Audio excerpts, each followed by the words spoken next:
अस्सलामुअलैकुम dear students, सोफिली आप सब बिल्कुल ठीक होंगे। आज का हमारा टॉपिक है माइटोकॉन्ड्रिया, जो कि एज अ लॉन्ग क्वेश्चन बहुत ही वीआईपी टॉपिक है। सबसे पहले हमारे पास है माइटोकॉन्ड्रिया का इंट्रोडक्शन। तो इसके इंट्रोडक्शन में ये है, mitochondria are very important organelles of eukaryotic cells. तो ये ईकैरियोटिक सेल्स के अंदर बहुत ही इंपॉर्टेंट ऑर्गेनेलीज होती हैं। क्यों होती हैं? Because they are involved in the manufacture. Manufacture का मतलब होता है किसी चीज़ को बनाना, and supply of energy to the cell, क्योंकि ये एनर्जी को बनाने और एनर्जी को सेल तक सप्लाई करने के लिए इन्वॉल्व होते हैं, इसलिए बहुत ही इंपॉर्टेंट ऑर्गेनेलीज होते हैं। अब स्टूडेंट्स, हमने ये देखना है कि जब माइटोकॉन्ड्रिया को कंपाउंड माइक्रोस्कोप और इलेक्ट्रॉन माइक्रोस्कोप के नीचे रखा जाता है तो ये किस तरह के स्ट्रक्चर्स शो करते हैं, यानी कि किस तरह के नजर आते हैं।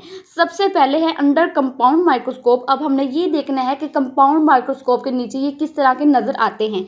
तो इसमें ये है under compound microscope they appear to be vesicles. Vesicles का मतलब होता है कि ये दानों की शक्ल में होते हैं, रोड्स मीन के ये अंडे की शेप जैसे होते हैं, और फिलामेंट्स यानी कि ये धागों जैसे होते हैं। तो जब इनको कंपाउंड माइक्रोस्कोप के नीचे रखा जाता है तो ये वेजिकल्स, रोड्स और फिलामेंट्स जैसे नजर आते हैं।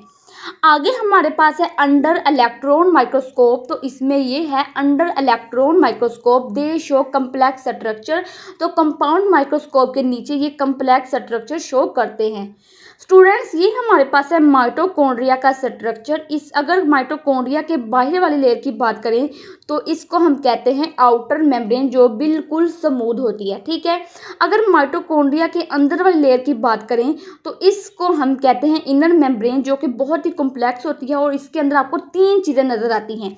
इनर मेम्ब्रेन के अंदर वाला जो मटेरियल होता है इसको हम माइटोकॉन्ड्रियल मैट्रिक्स कहते हैं, और इस माइटोकॉन्ड्रियल मैट्रिक्स के अंदर बहुत से एंजाइम और बहुत से कोएंजाइम मौजूद होते हैं। अब ये आपको इनर मेम्ब्रेन के अंदर जो इनफोल्डिंग दिख रही हैं इनको हम क्रिस्टी कहते हैं, और तीसरे नंबर पे क्रिस्टी के अंदर जो आपको ये नोब लाइक स्ट्रक्चर दिख रहे हैं रेड कलर के, इन नोब लाइक स्ट्रक्चर्स को हम F1 पार्टिकल कहते हैं। तो इनर मेम्ब्रेन के अंदर ये तीन चीजें मौजूद होती हैं, आपने ये याद रखना है। नेक्स्ट है मेम्ब्रेन। तो इसमें ये है mitochondria bounded by two membranes. Mitochondria दो मेम्ब्रेन से बाउंडेड होता है। आउटर मेम्ब्रेन इज स्मूथ, इसकी आउटर मेम्ब्रेन बिल्कुल स्मूथ होती है, while inner membrane is forms infoldings. लेकिन जो इसकी इनर मेम्ब्रेन है ये बहुत सी इनफोल्डिंग्स बनाती है। कहाँ पे बनाती है? Into the mitochondrial matrix. तो ये इनफोल्डिंग्स माइटोकॉन्ड्रियल मैट्रिक्स के अंदर होते हैं। दीज इनफोल्ड्स आर कॉल्ड क्रिस्टी, और इन इनफोल्डिंग्स को हम क्रिस्टी कहते हैं। नेक्स्ट हमारे पास है F1 पार्टिकल। तो स्टूडेंट्स, क्रिस्टी के अंदर जो आपको नोब लाइक स्ट्रक्चर दिखते हैं उनको हम F1 पार्टिकल कहते हैं। तो F1 पार्टिकल की डेफिनेशन यही है, the inner surface of cristae in the mitochondrial matrix. के माइटोकॉन्ड्रियल मैट्रिक्स के अंदर क्रिस्टी की जो इनर सरफेस होती है small knob like structures known as F1 particle. तो क्रिस्टी की इनर सरफेस के अंदर जो आपको नोब लाइक स्ट्रक्चर दिखते हैं उनको हम F1 पार्टिकल कहते हैं। नेक्स्ट हमें माइटोकॉन्ड्रिया के स्ट्रक्चर के अंदर जो चीज नजर आती है वो है माइटोकॉन्ड्रियल मैट्रिक्स। तो इसमें ये है, it is present in inner membrane of mitochondria. तो ये माइटोकॉन्ड्रिया की इनर मेम्ब्रेन के अंदर मौजूद होता है। आगे हमारे पास है माइटोकॉन्ड्रियल मैट्रिक्स की कंपोजिशन की, इसके अंदर क्या क्या चीजें मौजूद होती हैं। तो इसकी कंपोजिशन में ये है, mitochondrial matrix contains a large number of enzymes. इसके अंदर लार्ज नंबर ऑफ एंजाइम मौजूद होते हैं, coenzymes, organic and inorganic salt. तो ये सारी चीजें इस मैट्रिक्स के अंदर मौजूद होते हैं, which help in several metabolic reactions. और ये सारी चीज़ें मेटाबॉलिक रिएक्शंस के अंदर हेल्प करती हैं। और वो कौन से रिएक्शंस होते हैं? Like Krebs cycles, aerobic respiration, fatty acid metabolism, etc. तो माइटोकॉन्ड्रियल मैट्रिक्स एक ऐसी साइट है जहाँ पे ये सारे मेटाबॉलिक रिएक्शंस टेक प्लेस होते हैं। आगे हमारे पास है माइटोकॉन्ड्रिया के फंक्शंस की, ये क्या काम करता है। तो इसका पहला फंक्शन है सेल्फ रेप्लिकेटिंग ऑर्गेनेली, यानी कि ऐसी ऑर्गेनेली जो अपने काम खुद करती है उसको हम सेल्फ रेप्लिकेटिंग ऑर्गेनेली कहते हैं। माइटोकॉन्ड्रिया को सेल्फ रेप्लिकेटिंग ऑर्गेनेली इसलिए कहते हैं क्योंकि ये अपनी प्रोटीन्स खुद तैयार करती है। तो इसका आंसर हमारे पास यही है, mitochondria contain DNA and ribosomes. के माइटोकॉन्ड्रिया के पास डीएनए और राइबोसोम होता है।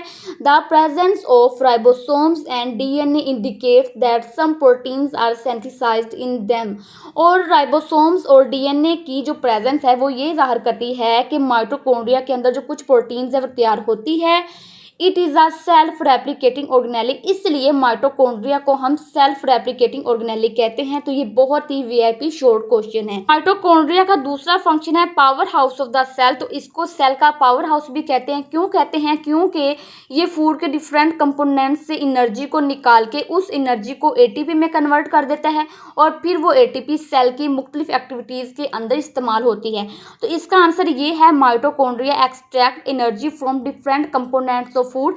एक्सट्रैक्ट का मतलब होता है निकालना, तो ये फूड के डिफरेंट कंपोनेंट से एनर्जी को निकाल के and convert it in the form of ATP, और इस एनर्जी को एटीपी में कन्वर्ट कर देता है। This ATP is used in cellular activities, और फिर ये एटीपी सेल की एक्टिविटीज़ के अंदर इस्तेमाल हो जाती है। ठीक है। इसका दूसरा पॉइंट है the spent energy. Spent energy का मतलब होता है जो एनर्जी इस्तेमाल हो जाती है। ठीक है।